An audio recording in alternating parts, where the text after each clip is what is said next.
Hey y'all, Kayla here with What's Brewing for part 2 of Ben Power's interview with Developing Lafayette.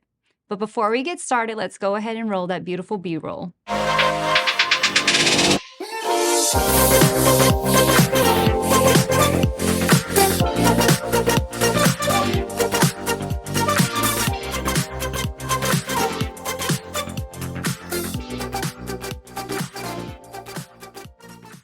Hey Ben, welcome back for part 2. Thank you for having me.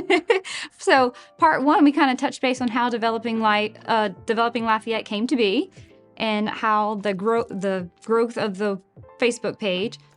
One thing I want to ask is, what's with the April Fool's jokes every year, and how do you keep a new one coming every year? Oh my gosh, the April Fool's jokes. Look, I pissed off so many people with doing those that it's just comical at this point. So, I mean, being in school, we've always, young kids, especially young boys, will always do April Fool's jokes. And so, starting the page, I didn't do April Fool's in the beginning because I was still trying to grow an audience and I wasn't sure how relaxed the audience would be. And I was just trying to, grab something that would, be established. But after a couple of years of, some rude comments and people that don't know how to keep to themselves, I said, you know what? I think an April Fool's joke would probably be good, and if I piss some people off, so be it. So I can't exactly remember the first one I've done, but I remember one of the earliest was the Ambassador and Johnston intersection. I said, you know what would be funny? There's a lot of talk about roundabouts right now. So what if I did like some super mega roundabout? And what I did is I did some heavy research on roundabout construction, design, and pretty much almost became a civil engineer for just that April Fool's joke. And I have obviously experience with graphic design, like I mentioned earlier. And so I just designed a roundabout at Johnston and Ambassador and just made it as nasty as possible as far as like multiple lanes. I think it was like 3 lanes. Oh, goodness. Wild stuff. And I said, you know what? This is going to be an April Fool's joke that I think will be good. And everybody's talking about roundabouts. So let's just go with it. Yeah, so I did that and it did all right. People figured it was an April Fool's joke right away. But in 1 year, there was a lot of talk about P of change. Okay. Still. That was the very first year you ticked me off. I told you people off with it. I did. I got so excited for a minute, and then I was like, yeah, it's not true. So with that one, Old Charlie's had closed, right, even though they had just renovated.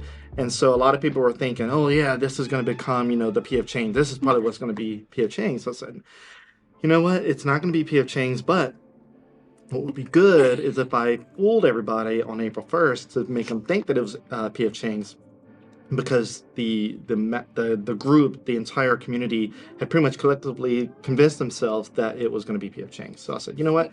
I rolled with that. I said I googled some coming soon signs for P of change and took the P of change coming soon sign straight off of a photo that they used on one of their actual projects. And I kind of photoshopped it onto the building. That's great. And I said, yeah, I'm going to roll with it. And I posted it.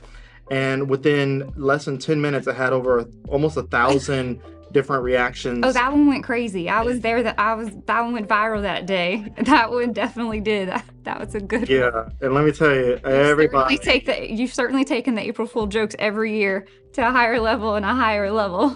That's the struggle, is to figure out what to do next, because the P of change was such a high bar to set that I think, I was like, what's another high bar? Like Trader Joe's, everybody's talking about that. So I think every year I try to find what people really want or what people are begging for in the comments. And I just say, you know what? If I don't think it's coming, I'm going to post it. And so thank you so much for coming and spend some time with us today. I've had a blast speaking to you and finally getting to meet you in person. Yeah, and I had fun too. Awesome. We'll be seeing you soon, I hope. If you like what you saw today, please don't forget to click the like button, crush the subscribe button, and ring the notification bell so you don't miss a thing we have coming your way. Until next time, I'm Kayla, and y'all have a great one.